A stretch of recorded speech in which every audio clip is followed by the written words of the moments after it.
right, Stephen, the red light is on, so don't get nervous. We're just doing a podcast here. There's nothing to be nervous about. Let's start off with a quick sound check. Why don't you tell my listeners what you had for breakfast this morning? I had a really nice smoothie. Okay. Just mixed with fruits and vegetables. That was my breakfast. I was wondering if you were going to say I had a bacon, cheese, and sandwich, and be like, whoa, wait, what's going on here? It could have been tempeh bacon, or some kind of vegan bacon alternative, Right. I was just wondering. I was just going to wonder if I caught you. So that's good. And what did you put in the smoothie? Now, do you put any like protein stuff in it at all, or do you just go straight smoothie? Yeah, well, I know I put some sort of supplements in it, but basically it's a combination. I do like bananas and spinach and squash and cucumber, and then I put a little turmeric in it. Mr. Healthy. Yeah, Mr. Healthy. You're checking off all the boxes here. That's great. I'm trying. That's awesome. Well, I think we're sounding good. So why don't we go ahead and jump right into it? So why don't you tell my listeners what you are currently raising money for, on what platform, and what your project is? Okay, so our company is Vegan Fine Foods, and we are raising money on wefunder.com. And our goal is to fund our expansion plan. So we have some key initiatives for 2019 that we're trying to fund as we take the business to the next level. All right. So we opened our first location, our first brick and mortar store in Fort Lauderdale, Florida, back in March 2018, and it's just been an amazing year plus since we've been open. And we feel that the model has been tested and proven that it will work. So now we're trying to grow and yeah, that's awesome. Yeah. That's really great. So what was the steps to open that first brick and mortar store? I mean, that seems like that's a huge undertaking. What was going on behind the scenes to get that launched? Yeah, well, it's the first time I've ever done anything like this, so it was definitely a major undertaking. But the hardest part was finding the right location. Once I made the decision to move forward with this business, I started looking for locations, and I spent, 6 to 8 months trying to find the right place. And I stumbled across a place in downtown Fort Lauderdale that just checked off all the boxes except one. Didn't have a parking lot, but everything else was really nice. So once I was able to get that space, negotiated the lease and that kind of thing, signed the lease, it was pretty much an empty box.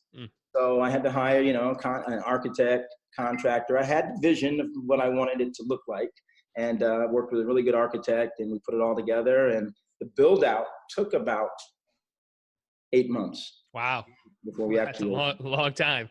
Yeah. So now what starts to happen in terms of, okay, you have the physical location. What starts to happen in terms of finding product, making sure that it's on brand and on point? What does that entail then? Yeah, so for the types of products that we sell, we make pretty healthy food products, vegan.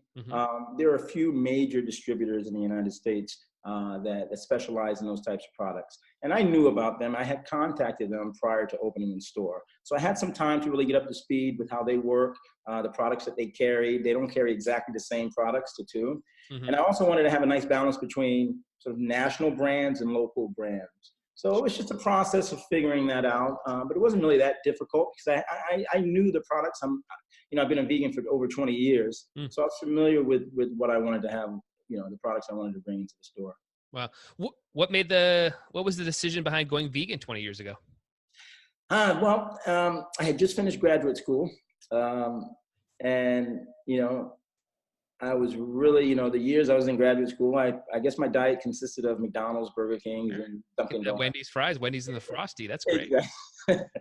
So, and by looking at me when I finished, you could tell that was my diet. So, I looked at myself and said, okay, now I need to get my health under control. So it was mainly just to get healthy again, to get back in shape. And I didn't really know much about being a vegan, and that was not really the intention. I just wanted to sort of cleanse my system and start eating better. Right. But once I gave up meat and dairy, I just started feeling so good, and I started shedding all the excess weight. Just never looked back. Yeah, and 20 years ago is a whole different world around vegan lifestyle, products that are available, food choices. I mean, here in our house, we're a vegetarian house. My wife is vegan. So I just know 20 years ago, the options were not there like we are right now. I mean, right now it's, it's carried in a lot of stores. There's a lot of options for it. And have you found that to be the same thing over your journey over the last 20 years? Oh, absolutely. Yeah. So 20 years, actually, so I made the transition in 1997. Hmm. So it's actually 22 years ago. Yeah. Yeah. I mean, the options were very limited. And, and this is, it all worked out because this is how I got the idea for Vegan Fine Foods, Hmm. because I had to go to so many places to find the types of things that I wanted. So any given week, I was going to 3, 4, 5 different stores, specialty stores, health stores, to find the products I wanted. So it was a lot tougher back then, but it's gotten so easy now. Now it's pretty much mainstream. Right. And do you see that continuing? Is that something that you're kind of predicting, that like more and more people are going to get healthy? I mean, I even know that it gets down to even like CO2 emissions. If we just stopped eating meat every single day, the CO2 emissions for like carbon imprint and stuff like that. Do you see this continuing to be a more and more of a trend globally, and sort of that stigma starting to kind of wash off of like, oh, you're a vegan, just that ridiculous narrative that unfortunately does exist in the world? Do you see that kind of continuing to shift and change? I do. And I think all the data is supporting that, right? So if you look at, sort of the growth in plant-based products compared to sort of regular food, Mm-hmm. category type products, plant-based products are growing at five times the rate, so I do see this trend continuing. But I also see, it's sort of like, you got two camps here, because there's another side that are really committed to eating meat and they love that, which is, that's fine. Everybody, I'm not one to push any diet on anyone, Mm-hmm. but there's some folks that are digging in on that side as well. Yeah. And I think some of the projections as far as, farming and meat production, that continues to grow as well. Yeah. So, yeah, so I'm not sure how this is all going to play out, but definitely I think that the trends on the vegan and plant-based side of the market will continue to grow. And what for you on like a day-to-day basis is sort of the hardest thing is it finding food? Is it just staying on this diet? What's sort of like the hardest thing mentally for you on a day-to-day basis? Well, for me, no. I have to tell you, I mean, this is just my lifestyle. I don't even think about it anymore. I mean, I have my routine in place. I know, I shop for the same things, and I'm a pretty simple guy. I pretty much eat the same thing every day. So it's not that complicated for me. So no, there's no more difficulty for me. But as far as our customers and friends and other folks that I know that are moving in this direction, they are faced with lots of challenges. And I think a lot of it is also, if someone is doing it, but let's say other members of their family or their friends are not buying in, Yep. that's also a big challenge for them. Yep. Yeah, there's definitely a social element there. I mean, I know even in our small community, my wife, when we go to a party, we bring our own food half the time, just because I just don't want to be a burden. I don't want to be an asshole. I brought my own veggie burger thing. If you could just put that next to the meat, that'd be great. Thank you. So what's been, since you've opened that first location, and you're still, and that's a young location too, right? It's still pretty early. What's been going on? What's like the numbers been looking like behind the scenes? What's the traction been like? What's the vibe and energy? Yeah, well, there've been some serious challenges that we faced. I think as far as the customer response, since we've opened our doors, we've been overwhelmed with customers. Mm-hmm. So I think if you look at the number of customers, let's say on a weekly basis, we've been pretty steady. It's gone up. Now Florida, where we are in South Florida, is very seasonal. So, winter time, the population almost doubles here. All right. Really busy. We call that season. Mm-hmm. And then, now in the summertime, things are slower. So we see, seasonality in our customer base. But overall, no, we've been doing really well.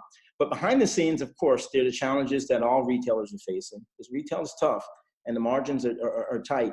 And especially when you're new, we don't have the efficiencies yet. We're still working on our systems and processes. So I find that challenging. And even though we've been open for 15 or 16 months, we're still doing a build out. We're always trying to improve on things, and okay, we need to do this now in this section, and so on, buy this equipment. So all of that's going on while we're still trying to, serve the customers and provide the service and products that they want. And are you noticing, because of that, like physical location, maybe customers coming in that aren't typically vegan, and they're seeing, they're exploring a little bit more. Are you seeing that behind the scenes? Yeah. So our estimate is 75% of our customers are not vegan. Wow. Okay, so we got a 25%. They're hardcore vegans and they love what we're doing and they'll support us. They'll drive from Miami or West Palm Beach, which is like an hour away or between a half hour and an hour away. People are coming just to support us. Definitely that core 25%, which is made up of vegans. But the other 75%, yeah, they're still there and they like what we're doing, and they're repeat customers as well. And I think a lot of them are feeling good when they come to our store because they feel like even if it's one meal a week, well, at least I'm eating vegan one Right. meal a week. Right. Yeah. Yeah. Oh, I think that's a huge step for people. It is. I mean, I think about it. My dad is a very unhealthy person, right? He does not subscribe to a lot of this stuff, and it's always funny. Like when my mom calls me, like, we didn't eat any meat yesterday. Like it's it's like, well, great. Right. Tuesday. That's right. And What it about feels good. today? It's a big Oh no. accomplishment. Yeah, well, today we went to Wendy's, but yeah, it's like, all right, well, it's one day, just got to keep adding them on there. That's So right. so now I may be a little ignorant on this. I'm not a grocery store connoisseur or anything like that, but here locally we have stores, Kroger, and I think they're everywhere. I think they're all over the place, but we have a Kroger, and they have their own brands, right? Like they have like Kroger ketchup and Kroger cheeses and stuff. Are you guys doing something similar in the vegan space at all in terms of like having your own product lines and stuff too? Yeah, so that's one of the major initiatives we're actually going to be funding with the proceeds from this campaign. Yeah, we call it private label products. So we Yeah. partner with different manufacturers, and our goal is to have our own branded products in each food category, that we have on our shelves and in our freezers and refrigerators. So yeah, so we definitely are going to do that. That's a major part of our strategy, and it's also a key way that we're going to differentiate ourselves from all the other places and stores and products out there with our own brands. Yeah, that's awesome. I guess for that sort of process, what's going on behind the scenes in terms of like, is there like, we want to have this type of quality, we want to have this sort of appeal? Are those some of the things, what are you looking for when you're thinking about those kind of verticals? Yeah, so it's a combination of things that we look for. So of course we need to partner with manufacturers that sort of meet our criteria in terms of quality and types of products that they produce. And as far as being healthy, and this is something that we're close. So being a vegan is a pretty wide tent, right? Because you have a lot of vegan foods that aren't necessarily that healthy. Right. Yep. Right? They have lots of fat, saturated fat, and sometimes sugar and that kind of thing. And then you have the other extreme where you have really healthy, even products that are raw, don't have any preservatives or anything. And our customers, like all of that. So we're just trying to we're trying to balance it where we have some of our branded products that appeal to folks that maybe new vegans, but still have a desire for some, sweet products or things like that. In addition to partnering with manufacturers who do more healthy type products. Does that make sense? Yeah, no, totally makes sense. I mean, I think it's, I can see that being such a huge part of expanding this past just a brick and mortar, right? Just starting to have the ability to be carried at my Kroger up here at some point, maybe, something along those lines. Like it seems like a very important part of your business as to why you're doing an equity raise and that sort of stuff. So Right. that's cool. So, let's talk a little bit about what would franchising look like? How is that sort of talked about internally? What are you guys thinking about with that? Is there certain locations you're thinking of? What are you guys thinking about with franchising? All right. So probably within the first quarter of being open, so within the first 3 months, we started getting a lot of inquiries. Wow, this is a great concept. I'd like you, man, you should open one here, or you should open one there, or come to our city. And we started, we have a lot of followers on Instagram and social media in general that are from all over the country. And I think a lot of those folks are vegan and they find this really interesting, what we're doing. So once we started getting those inquiries, we realized that there's some potential. This model has some potential to, to grow beyond this location. So we started speaking to a number of people that specialize in franchising, and looking at the numbers, we agreed that this is a good model for franchising. Yeah. And what we've decided to do, Vegan Fine Foods as a market, there's sort of 3 pieces to Vegan Fine Foods. We have the grocery section, we have our cafe, our prepared food sections, which we've branded Vegan Fine Cafe. Mm-hmm. And then we have sort of health and beauty care products, and we're branding that Vegan Fine Body. So on the franchising side, we've decided to offer prospective franchisees 3 options. They can franchise the entire package, which is Vegan Fine Foods, and they get Vegan Fine Cafe and Vegan Fine Body as part of that. Or they can franchise Vegan Fine Cafe as a standalone business, or Vegan Fine Body as a standalone business. So that's our plan. So we are pretty much 95% done with the process. We have our franchise disclosure agreement, which is that key agreement. Yeah. And we're just finalizing that. And then we will be selling franchises. And I have about at least 30 inquiries, serious inquiries from across the country that are interested in moving forward with that. So we'll see. And what would that entail for like you personally? Is that, are you then, overseeing that they're staying on brand, that they're keeping that core aesthetic? Like what starts to happen for you particularly? Yeah, so that's really the key, is that, we provide first of all, there's an operations manual that will detail everything that needs to be done. So let's say, for example, in Vegan Fine Cafe and our menu, that menu will be consistent regardless of where the location is. And it's our job as a franchisor to make sure that franchisees have all the tools, all the information they need to be able to produce a consistent product, right. and the service that goes along with that. So we will have a team that works with our franchisees to make sure, first of all, to help them choose the locations, to help them write their business plans, do their market research, and so on. And then once they start the build out, to walk them through the entire process. And then once the operations start, to really, help them setting up the right systems and processes to be able to do what we need them to do. So it's a lot of work on our part as a franchisor, but I'm excited to do that. Yeah, no, I mean that all that stuff sounds exciting. I mean, you love when you hear growth happening naturally, and you just hear it like it's not forced growth. It's just growth because that's what demand is. People are saying, "Hey, I want it here." Like that's, to me, is like that's natural business. That's great, good business. So that's really awesome.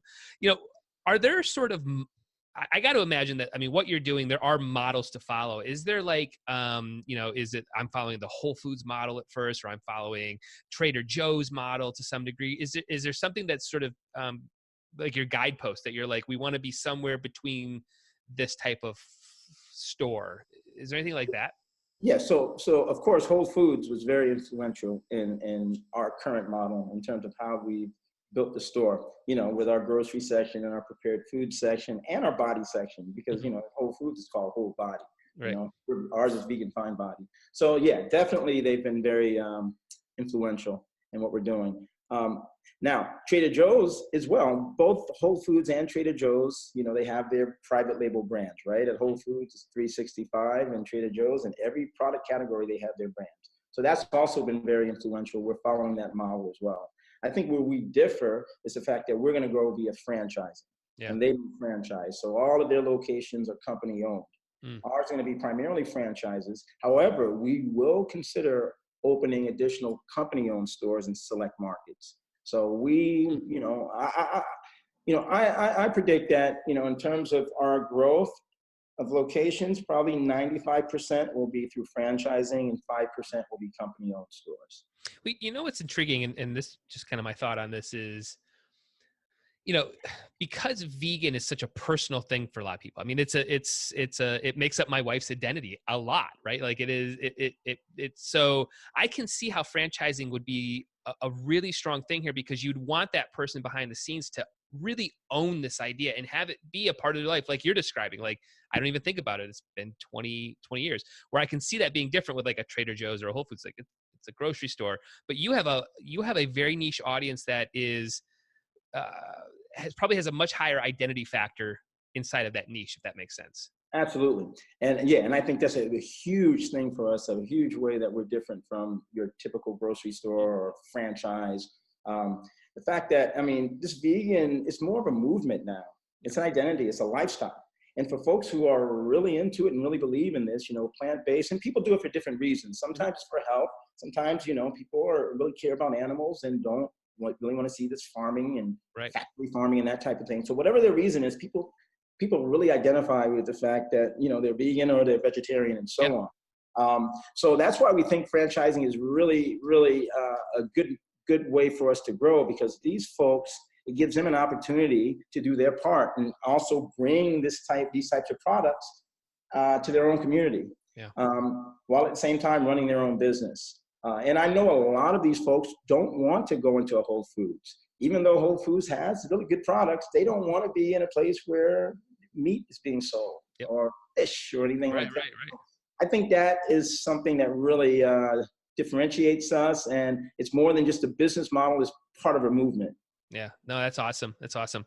So how did the idea of running a equity campaign start popping up? What are those early conversations that you're like, hey, we should maybe look at this WeFunder? What was that like? Well, okay. Well, one story I want to tell you when it comes to crowdfunding. So you're familiar with Kickstarter. Oh, of course, yeah. And they pretty much were the first mover in this space, and been very influential in the growth of crowdfunding, right? Mm-hmm. So the founder of Kickstarter, Perry Chen, Mm-hmm. is actually a friend of mine. And I knew Perry, we both lived in New Orleans together back in the early 2000s. And when he came up with the business plan, I actually helped him write his business plan for Kickstarter. So I've been attached to crowdfunding going back to the early days of Kickstarter. Yeah. We met, just a heads up, my business partner, Sean and I, we met Perry in 2008 at an event in Detroit. And we were like, hey, we have this idea for franchising recording studios. And he's like, oh, you got to see this thing Kickstarter that I'm working on. And we were like, oh, that's what we need. That's crazy. That's amazing. Yeah, it's a very small world. Yeah. So crowdfunding has always, since it's grown the way it has, I've always followed it. And so bringing it back to Vegan Fine Foods, I funded this myself. I funded the company, the build out and everything myself. You get to a point where you can only go so far with your own resources, and in order to grow, you need investment capital. And so crowdfunding was a perfect way, especially with what we're doing, our mission, our vision. I thought crowdfunding would be an ideal way to fund our seed round. Yeah. Now, if we go forward, obviously, if we raise additional, capital in additional rounds, it may be a different approach. Mm-hmm. But I thought crowdfunding was a perfect fit for where we are and what we're trying to do. Yeah. And behind the scenes, what had to start happening for you to even get on the platform and to get your numbers in order? What had to start happening behind the scenes? Well, once the decision was made to, raise capital this way, what I started doing was researching the different platforms, right? Because there are a number of platforms that are, equity crowdfunding platforms. So I went through that process and made the decision to go with WeFunder, and, contacted the folks at WeFunder. And they pretty much gave me all the steps that we needed to go through, the financial reviews and everything else, all the SEC requirements. So yeah, they did a really nice job of walking me through the process and my team. And that's how we got everything up and running. That's cool. And you mentioned team. Walk me through that. What kind of team do you have around you right now that's not only allowing this campaign to go, but also is helping with the stores and stuff? Like how are you putting together people, and what are you looking for in terms of team members? Yeah, so, I'm fortunate enough to, I'm also a professor at a business school. So I'm around a lot of folks who are into business. They have lots of experience, both my colleagues and also students and former students and that type of thing. So, I have a lot of really talented people around me. So I built my team from this network that I have here. So we have, our chief marketing officer who you've met, Scott Schotter.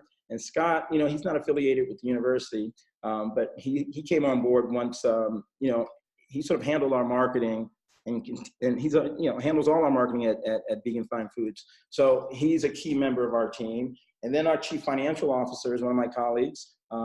He has a PhD in finance, and he's worked in finance for many years, and he brings a lot to the team. We have our chief operations officer, Shara Sherbandi, who does a lot of amazing things in operations, and she's helping us get our systems in place. So again, I built the team that way. Our lead investor is Dr. Scott Alter, who is actually a medical doctor, but also, has experience in other industries and has brought a lot to the team, and so on. We have one other person I have to mention. Her name is Iselgis Garcia, who's on our board of directors. And again, she also has a very strong financial background. Yeah. So that's really our core team. And I couldn't do this by myself. I couldn't do it without him. Yeah, it definitely takes a team. And but for you as like as you know, as the one championing this message, did you feel like you had to seek out certain types of people or it's like certain mentors? And I bring this up because I literally just got back from a conference where we were talking about this stuff in terms of like, putting people around you, that gets what you're doing but can elevate what you're working on and has networks. Did you feel like you had to find people like that around you? Yes, I did. And it's been a process, right? So as we've opened, because again, this is my first time really doing a retail business like this. I started learning as we, as things evolved, and realized the type of people that I needed to bring around me or add to the team. So, for example, we just brought on a new chef. His name is Chef Johnny, and he's a vegan chef and he's passionate about it, and he's brought a lot to the team. Whereas before we didn't have that. Somebody Right. that knowledgeable as far as preparing the foods and that type of thing. And so as we go, we realize where the gaps are, Yeah. and then I try to go out and search to find the right talent to fill those gaps. Yeah. That's super crucial and important. So, so what keeps you up at night?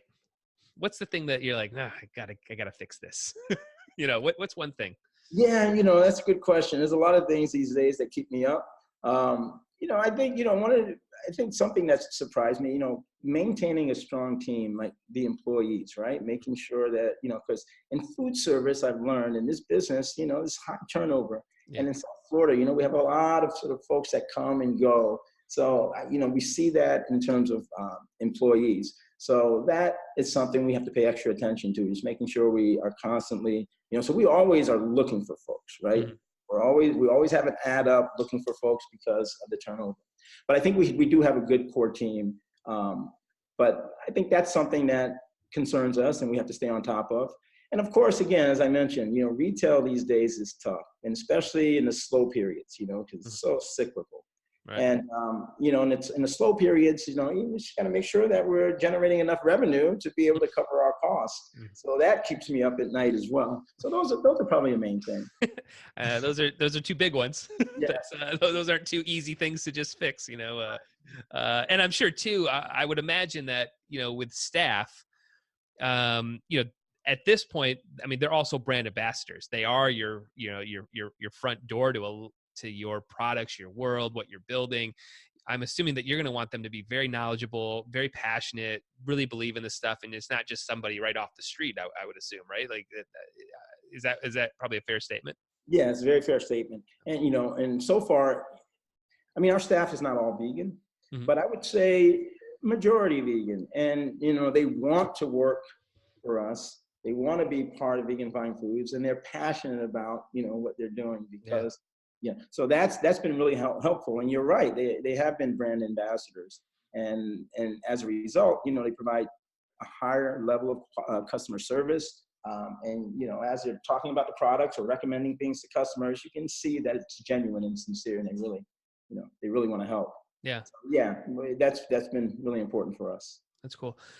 And you know, if you put the old future hat on here, what does like 5 years look like? I mean, where do you see, maybe not even just Vegan Fine Foods, but where do you predict in 5 years, either the vegan industry is, grocery stores, brick and mortar, like, what do you think about 5 years from now? Well, yeah, I say 5 years from now, you know, I don't think we've really scratched the surface of the potential of plant-based foods and vegan foods and so on. So I think this is just going to continue to grow exponentially.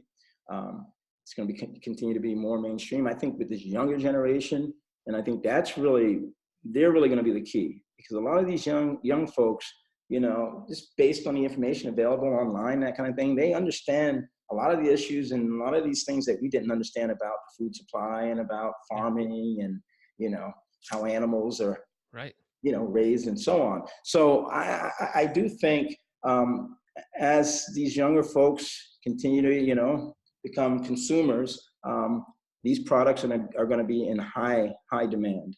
Yeah. It's going to be pretty much mainstream. And That's right.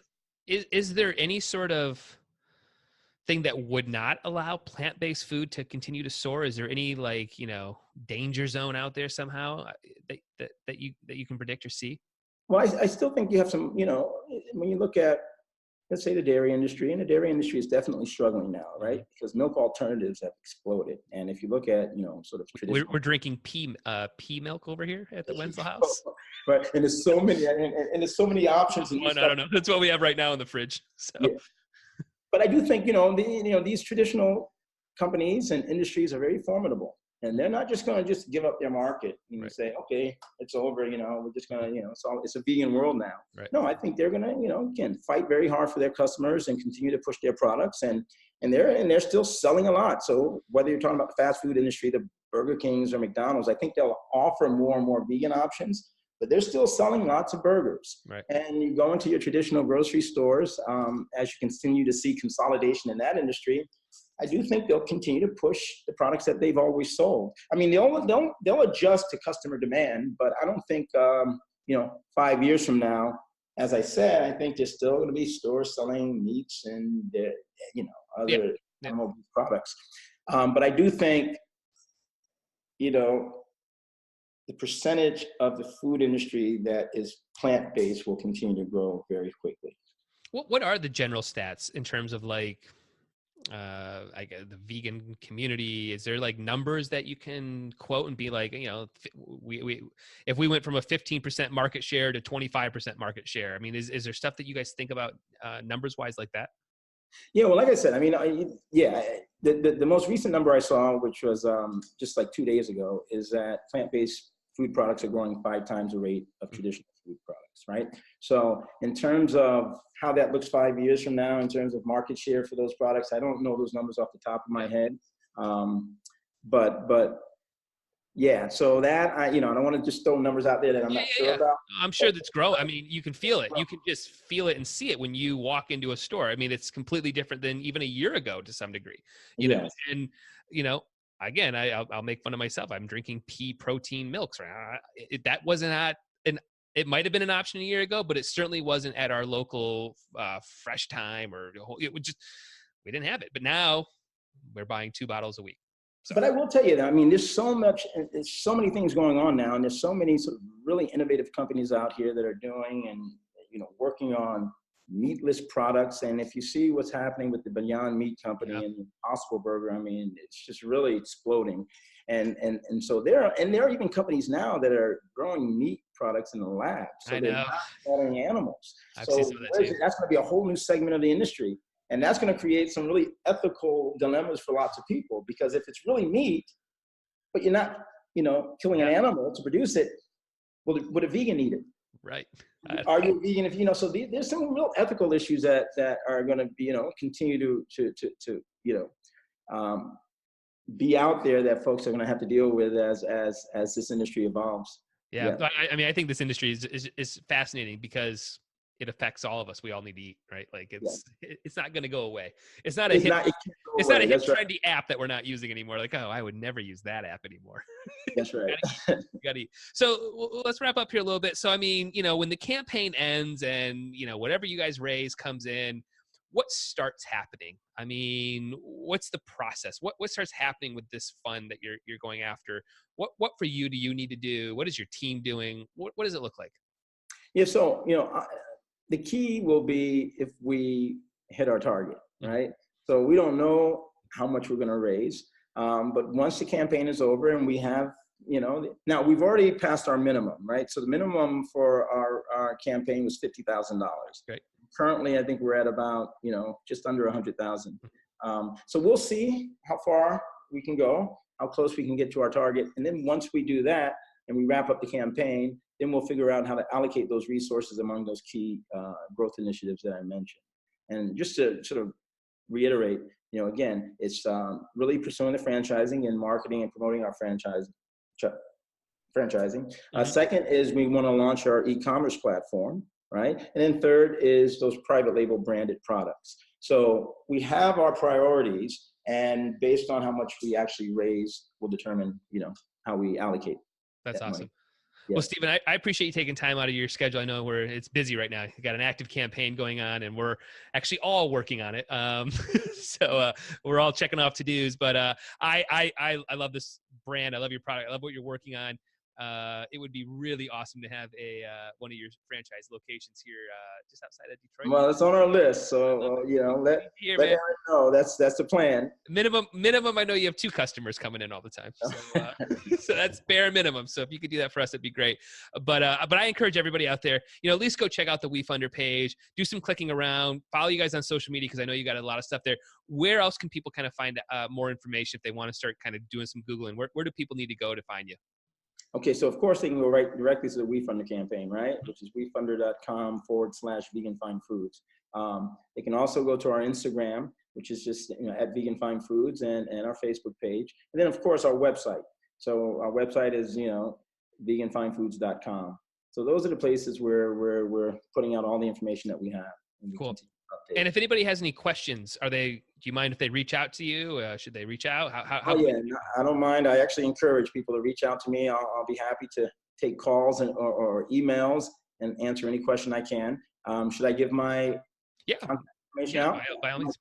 Okay, my email is Steven, STEVEN, at veganfinefoods.com. And folks can also call me directly at 646-721-2823.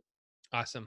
Well, Steven, like I said, I appreciate you taking time, and this was a great interview, and I wish you nothing but success and good luck in the future here. Thanks so much. Well, thank you, Jeff. Thanks for all your help, your support. Really appreciate it. Awesome. Thanks so much. Okay, thanks.